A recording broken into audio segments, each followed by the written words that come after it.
உலக மக்களே வணக்கம். பிரதர் சிஸ்டர், நான் பாடின பாட்டு சரிங்களா, அதில் ஒரு கருத்து இருக்கும். அது என்னுடைய பெருமைக்காக, அது எனக்காக பாடின பாட்டு கிடையாது. சரிங்களா, யாரோ பார்க்கட்டும், நம்ம பாட்டை வாங்கட்டும் தான் நான் பாடினேன். சரிங்களா, அது ஒரு பாட்டு எழுதணும்டா நம்மளுடைய பெருமையை வச்சுலாம் எழுத முடியாது. இன்னொன்று, நிறையா பாட்டு இருக்குது, நல்லது இருக்குது, கெட்டது இருக்குது. ஆனால் அந்த பாட்டுக்கு தகுந்தே எழுத முடியும். அந்த பாட்டுக்கு என்ன தேவையோ அதை பார்த்துட்டே எழுத முடியும்.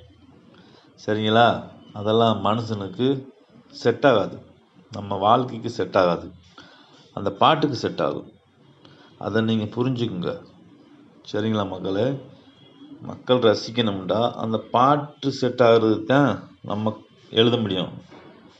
நம்மளுக்கு செட் ஆகும், ஆனால் முழுசாக செட் ஆகாது. புரிஞ்சா? சாப்பிட்டது மிச்சம் காலையில் வெளியேறணும் உடம்புல, அந்த மாதிரி நம்மளுக்கு தேவையானது எடுத்துக்கிட்டு மிச்சத்தை பாத்ரூமில் விட்டுறணும். இது விடலைன்னா பாதிக்கும். சரிங்களா மக்களே, அந்த மாதிரி தான் பாட்டு உருவாகும். இந்த நான் பாடின பாட்டு ஒரு பாட்டுக்கு ஏற்பட்ட பேர் சந்தேகம். அந்த சந்தேகத்தை தீர்த்து வைக்கிறேன். Rajini sir super star Rajinikanth.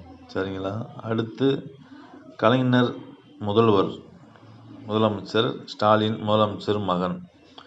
அவங்களுக்கு தளபதி ஆசை வரலாமா? வந்துருச்சு. சரிங்களா, அடுத்து விஜய் சார் சூப்பர் ஸ்டார்ன்றார், ரசிகர்கள் சொல்கிறாங்க. சரத்குமார் சார் கூட வந்து பஞ்சாயத்து பண்ணிக்கிருந்தாரு, விஜய் சார் சூப்பர் ஸ்டார் ஆகக்கூடாதான்னு. பல பிரச்சனை வந்துச்சு ஆந்திராவோட. அந்த டயத்தில் உட்காந்து ஓச்சேன். நம்ம 4 பேர் பேசிக்கிருந்தாலே அதை வச்சு பாட்டு எழுதிடுவேன். சரிங்களா, அப்போ தான் ஓச்சு அவங்க செய்கிறத. முதலமைச்சருக்கு தளபதி ஆசை, விஜய்க்கு சூப்பர் ஸ்டார் ஆசை. இவங்களை நினச்சி பார்த்தனா பாட்டை எழுதிட்டேன். தளபதிடா நான் தளபதிடா, தலகணம் இல்லாமல் வாழுறண்டா என்று. சரிங்களா, இது அடுத்த ஆளை வச்சு தான் பாட்டு எழுத முடியும். புரிஞ்சா மக்களே? நீங்கள் நினைக்கிறது பூராமே தவறு. அடுத்தவங்க தொழிலை புரிஞ்சுக்குங்க.